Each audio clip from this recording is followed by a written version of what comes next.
Okay, hello everyone. Just a very quick video to show off something I've been working on the last few days. It's been incredibly hot over here in the UK, and painting has just been sidelined. So I've been working on something which I was hoping to do for a while, which is some foam core storage for my Bolt Action army. Foam core storage is something that a lot of board gamers do to kind of keep all their pieces tidy and neat in the boxes, but I never found it that useful actually. But for my Bolt Action army, I don't have a huge amount of space to kind of leave it spread out everywhere and want to keep it protected.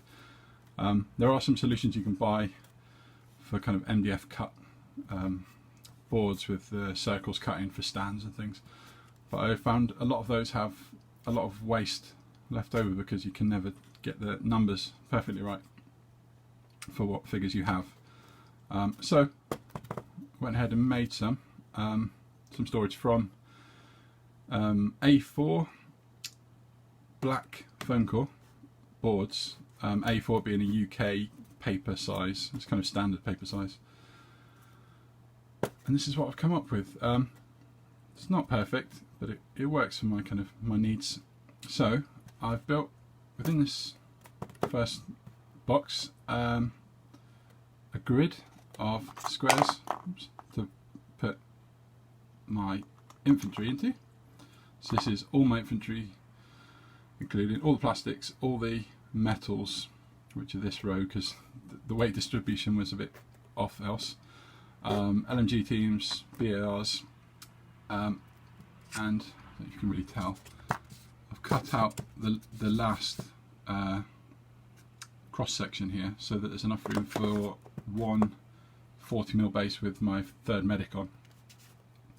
So this is all the infantry that are on individual stands, all in this tray. I've put this edging around the sides so I could lay a lid on. A 5mm lid would sit inside this edge. I'm not sure I'm going to make that just now. I think I'll perhaps use something else to cover the top.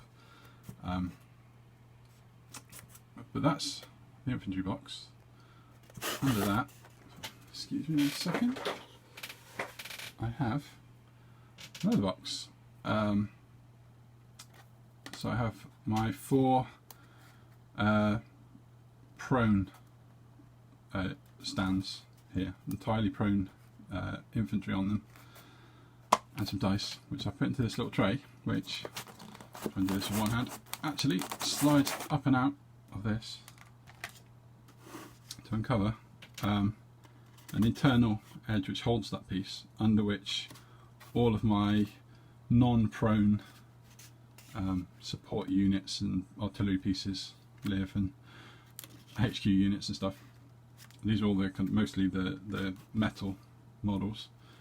And then to this side, which is in this kind of, it's got this recess bit so I can get my fingers in, I have my Sherman and Greyhound living in there. There's also, I don't know if you can see it, there's a tiny little nubbin, get the light on it, between those, so that they sit in there and don't bang into each other. And then in all these instances I've just put, I think this is about 1 centimetre deep, these pieces, and I've given everything a couple of mil on all sides, just so it can move, but not enough that it will get damaged. But yeah, very pleased with how this came out. This whole pack of foam core was about £6, I think, something like that. Hopefully this goes on first time. So not too expensive for the kind of overall effect, and it reduces the size of storage space that I need for this whole thing down to just this. I said there is a tiny bit of space in this tray should I need some more 60mm or 40mm bases, but yeah, I'm very pleased with how this came out in the end. And I was thinking of how to keep this on top stable and I've gone through a few ideas, but since this is all A4, based on an A4 footprint, if I can get, or next time I get some printer paper in one of those kind of big A4 boxes that they come in, all of this should slide perfectly inside that and be a good kind of outer casing to keep it all together. So yeah, very happy with this. If anyone's interested in kind of making something like this and wants any kind of guidance or advice just to get started on it, or how I've come up with the plans for it, then drop a note in the comments. But otherwise, yeah, another step to finishing this army off and putting it away. Thanks for watching. See you soon.